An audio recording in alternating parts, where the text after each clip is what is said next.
देश के 70 जिलों में तो पिछले कुछ हफ्तों में यह वृद्धि 150% से भी ज्यादा है।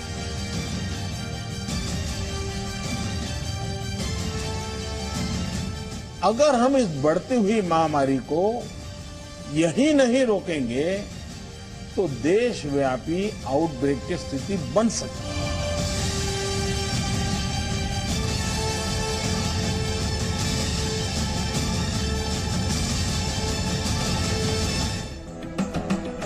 तो इस वक्त सबसे बड़ी खबर यही है कि देश में फिर से कोरोना विस्फोट जैसे हालात बन गए हैं। हर दिन संक्रमण का रिकॉर्ड टूट रहा है और हालात पिछले साल जैसे बनते जा रहे हैं।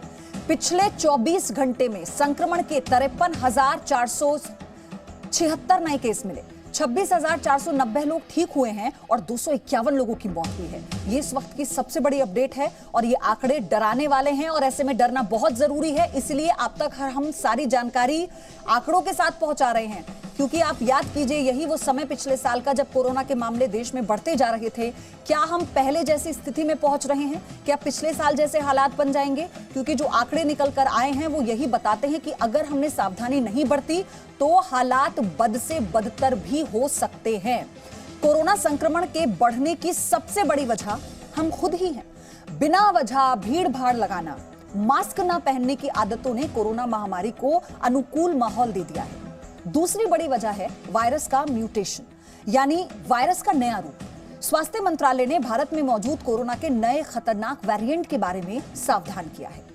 स्वास्थ्य मंत्रालय ने बुधवार को जो आंकड़े जारी किए उसके मुताबिक भारत में इस वक्त कोरोना वायरस 700 से ज्यादा लोगों में नए अवतार में पनप रहा है।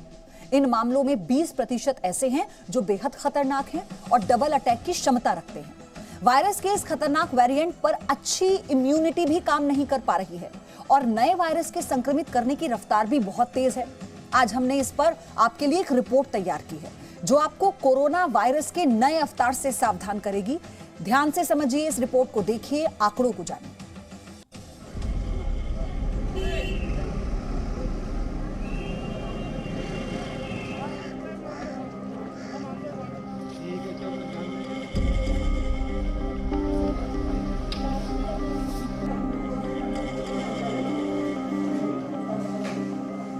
क्या भारत में कोरोना की दूसरी लहर की वजह कोरोना का नया अवतार है?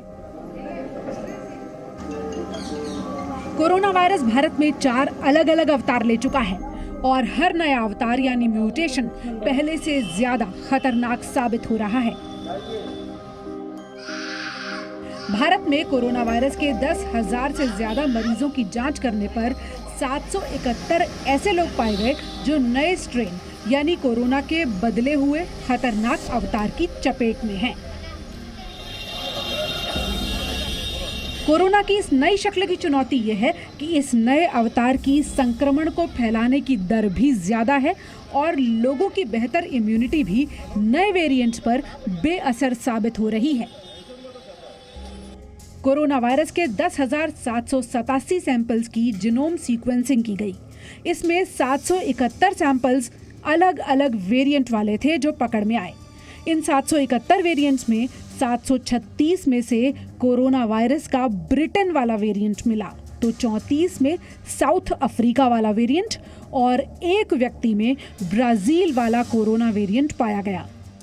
जिन 771 लोगों में कोरोना के मूल वेरिएंट से अलग वेरिएंट मिले थे, ये वो सभी लोग थे जो या तो खुद अंतर्राष्ट्रीय यात्रा करके आए थे या फिर ऐसे लोगों के संपर्क में आए थे जो अंतर्राष्ट्रीय यात्रा करके भारत आए और उनसे मिले। दिसंबर 2020 के महीने में ब्रिटेन में कोरोना का नया स्ट्रेन मिलने के बाद स्वास्थ्य मंत्रालय ने 10 लैब्स का एक नेटवर्क बनाया था। ये लैब्स दिसंबर से लगातार भारत में कोरोना वायरस के अलग अलग वेरिएंट्स को पकड़ने के लिए जीनोम सीक्वेंसिंग कर रही हैं। मुख्य कारण है हमारी ससेप्टेबल पॉपुलेशन का पूल होना। जिन शहरों में हमारा ससेप्टेबल पॉपुलेशन का पूल बड़ा है, उन पॉपुलेशन को जब भी वो कोविड अप्रोप्रिएट बिहेवियर से अपने आप को अपना गार्ड लोअर करेंगे या अपने आप को उसके ये सोचेंगे कि अब ये पेंडेमिक फैटिग आ गया, हम ये मास्क नहीं पहने, अब तो सब कुछ खत्म हो गया, तब जब भी उनका वायरस से एनकाउंटर होगा उनको इन्फेक्शन होगा, चाहे वो म्यूटेंट वायरस का हो, चाहे वेरिएंट का हो, चाहे नॉर्मल वायरस का हो। स्वास्थ्य मंत्रालय के मुताबिक कोरोना की शक्ल बदलना चिंताजनक तो है, लेकिन वायरस जब ट्रांसमिट होता है, यानी जब एक से दूसरे और दूसरे से तीसरे व्यक्ति के शरीर में जाता है, तब वायरस रेप्लिकेट होता है, यानी कि वो एक नई शक्ल को जन्म देता है और इसी को म्यूटेशन कहते हैं। इसीलिए वायरस की शक्ल को बदलने से रोकने के लिए सबसे जरूरी है वायरस के फैलाव को, यानी संक्रमण को रोक देना। अगर लोग ठीक तरह से बिना कोताही बरते सार्वजनिक स्थानों पर मास्क लगाएं और सोशल डिस्टेंसिंग का पालन करें तो वायरस का फैलना मुश्किल हो जाएगा और ऐसे में वायरस अपनी शक्ल भी नहीं बदल पाएगा। हाँ, variants of concern 3 variants. UK का वेरिएंट पर्टिकुलरली हमारे देश में कई जगह पे है। पंजाब में दिख रहा है ज्यादा है, दिल्ली में भी है, सही बात है, उभरा है, इसको हमें मानना होगा। इसके बेस के ऊपर हमें और अपना कवच बढ़ाना होगा, अपनी मेहनत बढ़ानी होगी और इसे फेस करना होगा और हराना होगा। अब आपको ये मैं कहना चाहूंगा कि म्यूटेशंस का होना एक नेचुरल प्रोसेस है, ये होता ही रहे। वायरस एक आरएनए का स्ट्रैंड है, जब वो रेप्लिकेट करता है उसमें गलतियां होती है, नेचर का नियम है। इससे हमें पर से घबराना नहीं है। वायरस के बदलते हुए अवतार से इस वक्त पूरा विश्व जूझ रहा है। अमेरिका, ब्राजील और फ्रांस में भी एक बार फिर कोरोना संक्रमण हालात खराब कर रहा है। फ्रांस के शहर ब्रिटने में कोरोना का एक ऐसा स्ट्रेन सामने आया है जो नाक से सैंपल लेने पर जांच में पकड़ में ही नहीं आ रहा। ब्रिटने में एक दिन में कोरोना के कुल 76 केस सामने आए थे, जिनमें से 8 लोगों में ये स्ट्रेन पाया गया। लक्षण दिखने और रिपोर्ट नेगेटिव आने के बाद फ्रांस के स्वास्थ्य अधिकारियों ने इन नमूनों की जेनेटिक सीक्वेंसिंग की। तब पता चला कि इन लोगों को कोरोना है और ये कोरोना का नया स्ट्रेन है।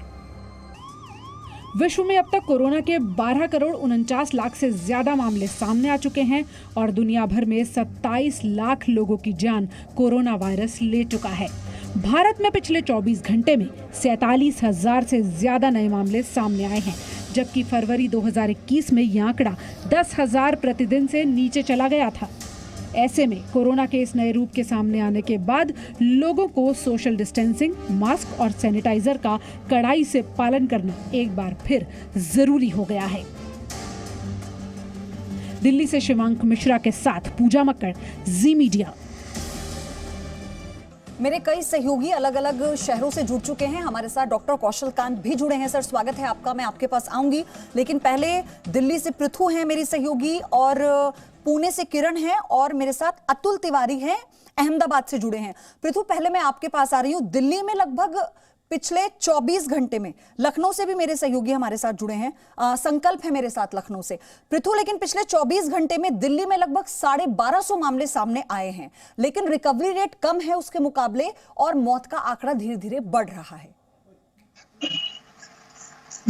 जी बिल्कुल। अगर मैं कल की आंकड़ों की बात करूं तो कल दिल्ली में 1254 जो केसेस हैं वो सामने आए थे। वहीं अगर परसों की मैं बात करूं तो 1101 मामले जो हैं वो सामने आए थे। दिसंबर 19 के बाद ऐसा पहली बार हुआ है कि दिल्ली में इतने केसेस बढ़े हैं। लोगों की लापरवाही जो है वो ये करने पे केसेस को जो है वो बढ़ा रही है। इस वक्त भी मैं सीपी पे खड़ी हुई हूँ। लोग जो है मास्क लगाने से कतरा रहे हैं। लोगों ने मास्क लगाना छोड़ दिया है। सोशल डिस्टेंसिंग का पालन लोग बिल्कुल नहीं कर रहे हैं। कहीं ना कहीं वैक्सीनेशन जो शुरू हो गई है उसको लेकर लोग सोचने लगे हैं कि अगर वैक्सीन आ गई है तो कहीं ना कहीं कोरोना से अब उतना खतरा नहीं है। लोग ये समझने में थोड़ी सी लोगों को मुश्किल अभी हो रही है। साथ ही साथ अगर दिल्ली सरकार की मैं बात करूं तो इस वक्त सरकार जो कदम उठा रही है, सरकार ने दिल्ली में होली के सेलिब्रेशन पे बैन लगा दिया है। इसी के साथ साथ जो पब्लिक ट्रांसपोर्टेशन है, मेट्रोज हैं, बसेज हैं, इसके अलावा सिनेमा हॉल्स हैं या मॉल्स हो गए, इन पे जो है इन लोगों को इन जगहों को जो है वो सुपर स्प्रेडर कहा गया है। यहाँ पर भी सर्विलेंस जो है वो बढ़ा दी गई है, चेकिंग बढ़ा दी गई है। इसी के साथ साथ जो बाहर से आने वाले लोग हैं उनके लिए भी रैंडम टेस्टिंग जो है वो दिल्ली में शुरू हो गई है। ऐसा कहा जा रहा है कि बहुत जल्द जो दिल्ली बॉर्डर्स है वहां पर भी रैंडम टेस्टिंग शुरू करवा दी जाएगी। फिलहाल सबसे जो सटीक तरीका है कोरोना से बचने का, लोगों को समझना होगा कि वो यही है कि वो मास्क लगाएं और सोशल डिस्टेंसिंग का पालन करें। जी।